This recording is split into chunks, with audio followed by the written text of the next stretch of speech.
All right, so someone owes you money, either an individual or a business, and you've not yet been paid. They're ignoring your messages, disputing the amount, or outright denying any debt is owed. This is very common, and believe it or not, as a lawyer who spent years in debt recovery in his early career, I can tell you all very confidently that there are very effective ways to recover debts. There are many straightforward legal remedies available which you may not have heard of to recover that debt. However, the method you take will depend on the size of the debt and your ability to prove that you are owed it. Now, I don't want to waste anyone's time. The video is fully timestamped down below if you want to skip to specific stages, but I encourage you all to listen to all. It's only short and you do not want to miss any important steps. So, I'm going to go through very simply a 5-step procedure recovering a debt with great effect. We'll begin with some of the cheaper and less complicated steps before moving on to legal action and a potential but very effective last resort at the end of the video. The best bit is, as always, I'm going to do it in just under 12 minutes, so let's get straight into it.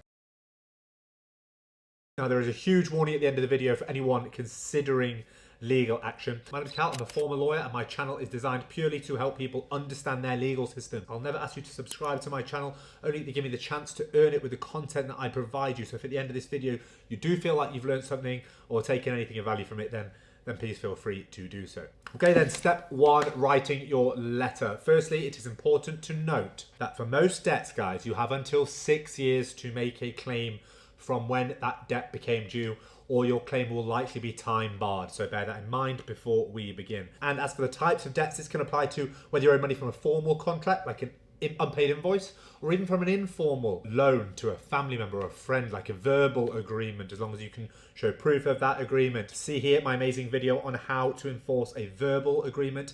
If this is you, then definitely watch that. Now, guys, your first step is crucial and can be done prior to seeking any legal representation, which is to make initial contact with your debtor yourself. A debtor is anyone who owes a debt to someone else, through a formal letter. Never underestimate the value of a good old-fashioned hard copy letter. These can have twice the effect of informal communication, such as emails or text messages, and can show the debtor that you are taking things seriously, which more often than not can be enough to make them pay up.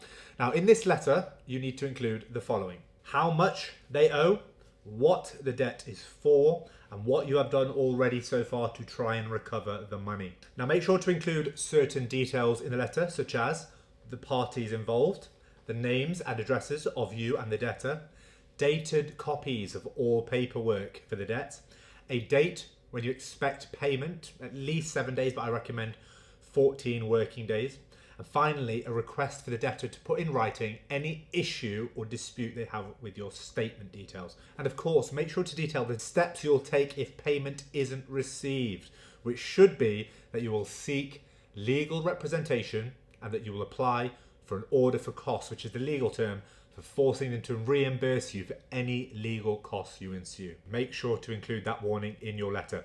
Now, the things to avoid in this initial letter are heated or lengthy arguments, blabbering basically, and abusive language. Keep it concise, polite, and to the point. This is not the place for that. Your tone should be professional and your language concise. Now, guys, as ever, my job is to try and help people save money and avoid expensive legal fees. You can get a lawyer to draft this for you if you want, but it will be expensive, which is why I've essentially done this step for you. Go to my website, click on my legal template library, and select this letter template to download it. It's fully editable, it contains all of the right information I've just discussed, and is of course approved by lawyers for legal accuracy. Take it if you want it, of course. As I said, my goal is just to help people save money there. But listen, guys, I'm going to be straight with you. In order to recover a debt, you are, please hear me when I say this, you are going to need solid proof. You need it. If you can't show some form of evidence that this money was owed, like a written agreement, emails, or even bank transfers with a reference, then your chances in court drop dramatically. I don't want to waste people's time here.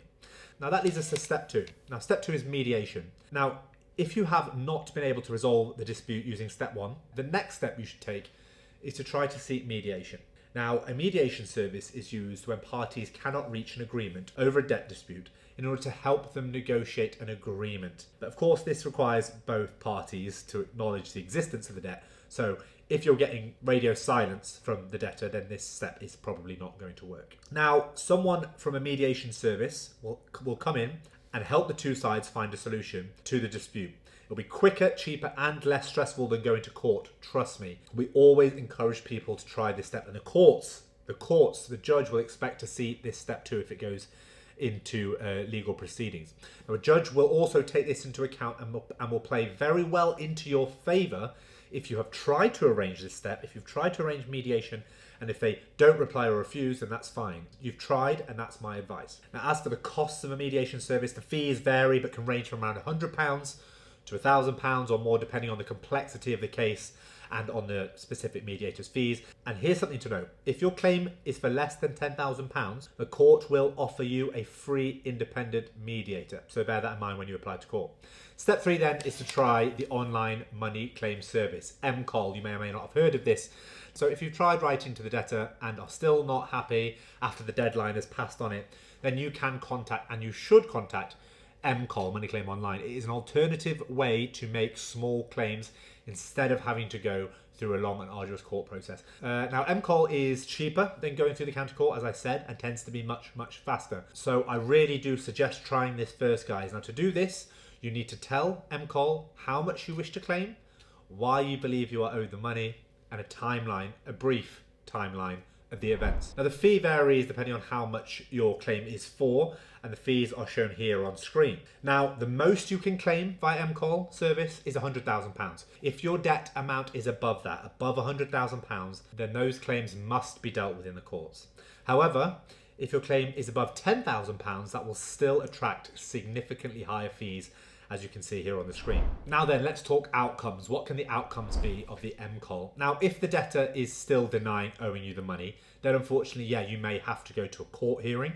But if they admit owing the money or don't respond to you at all, then you can get the court to order them to pay without a hearing. So even this Money Claims Online service has strong powers and can get you your court order without having to actually go through the formal process of attending court. Small warning, however, guys, if you have a complicated claim, then you may struggle to file it using this service through MCOL, as there is a 1,000 character limit on the box in which you can explain your claim. So it doesn't lend itself to fully explaining situations which cannot be easily explained. For example, if your case involves a lot of back and forth communications, part payments, disputes, complicated timelines, then this step 3, this MCOL, may not give you enough space to fully explain that, okay? So now you've been warned, MCOL is not always suitable for highly complex claims. Very quickly then, in order to use MCOL, you'll need to register first and then head over to this page on the gov.uk website to begin your claim. I'll put a link to that in the description to make it easy for you. Now, if you find that MCOL is not suitable for you, like you owed a lot of money or it's really complex or you want a more aggressive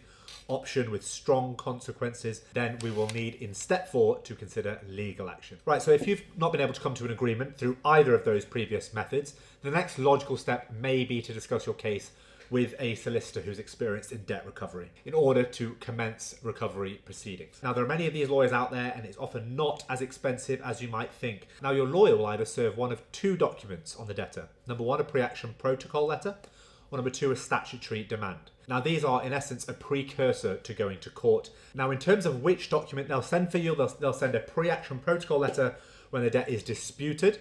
They'll send a statutory demand when the debt is not disputed and the amount is clear, right? Those are your 2 options: debt disputed, pre-action letter, undisputed, and a clear overdue debt, statutory demand. Statutory demands are very aggressive and are used if you want to make the debtor bankrupt or the company liquidated. Now, I can't help you with the statutory demand, as you will need a lawyer for this, as it requires actually process serving the demand formally on the debtor. But if your debt is disputed or argued and you want to send a pre-action letter, then I can help you save a lot of money with this. So if you don't want to spend the money, as always, I have done this for you. Yes, I have a legally approved template pre-action letter, fully editable and in line with full pre-action protocol guidance set by law. It's on my website right here, easy to download, fill in, and it will save you a ton of money. Or you can fill it in and take it to a lawyer yourself for their approval in order to save you money. Now, this letter can produce quick results and often is the most effective method of forcing the debtor's hand. Now, on receipt of a solicitor's letter, the debtor will be informed of the serious financial consequences of failing to repay the debt, or at least begin negotiations with you to settle. Now, if you don't want to do this yourself, that's fine. If your case is complex and you want your lawyer to do this for you, then you could be looking at a ballpark figure of around £100 to around £300 or more as a fee, depending on the complexity and it can be processed often in a matter of days. So this is a quick turnaround letter. A statutory demand, on the other hand, can be expensive as it involves engaging a service processor, as I said, to physically serve the notice on the debtor. Now, if the debtor ignores that statutory demand, which has a 21-day time limit, or if they are unable to repay the money, then you are able to apply to the court to make the debtor bankrupt if it's an individual and you are owed more than £5,000. Or if your debtor is a company, then you can get them liquidated if the value of the debt is over £750. So harsh remedies with a statutory demand. But as I said, you will need to get legal advice before you send one of those. Costs are high and you may not get any of your money back. So please do get legal advice on the statutory demand option. So those will be your two main options when it comes to legal action. And as for the solicitors themselves, I want to warn people they'll probably work to a fixed fee, which should be on their website if you look. If they are charging an hourly rate, then this is usually around £150 per hour, but it depends on the firm and the location of that firm. Guys, look, well done for making it this far. You are actually committed to learning something useful, and I commend you for that. Well done. Now, county court will often be used as a last resort, guys, but if it does come to this, then the courts have the power to order payment for you or seek enforcement of payments, such as through High Court enforcement agents, which you may have seen on TV. Now, it's a good idea to seek independent legal advice before you go to court. There are strict procedure rules and deadlines that you need to follow. I've seen too many people try and wing this on their own and miss important deadlines and formalities. Now, guys, listen, it is very important to remember that it can take months to get for a case to go to court, and there is no guarantee that you will win that case. And if you lose, you may have to pay the other side's costs. Not only that, guys, another issue is that if your debtor physically can't pay, for example, they're bankrupt or they're not working or have no assets, then it can be really hard to get your money back. But I'll talk about that in a minute. Right now, I know what many of you are probably asking: can I recover my legal costs? A lot of people ask this question. Well, listen, here's the answer. Where claims are issued in court for more than £10,000, the general rule is the losing party, whoever loses, will be ordered to pay the winner's legal costs as well as their own. That's if it's more than £10,000.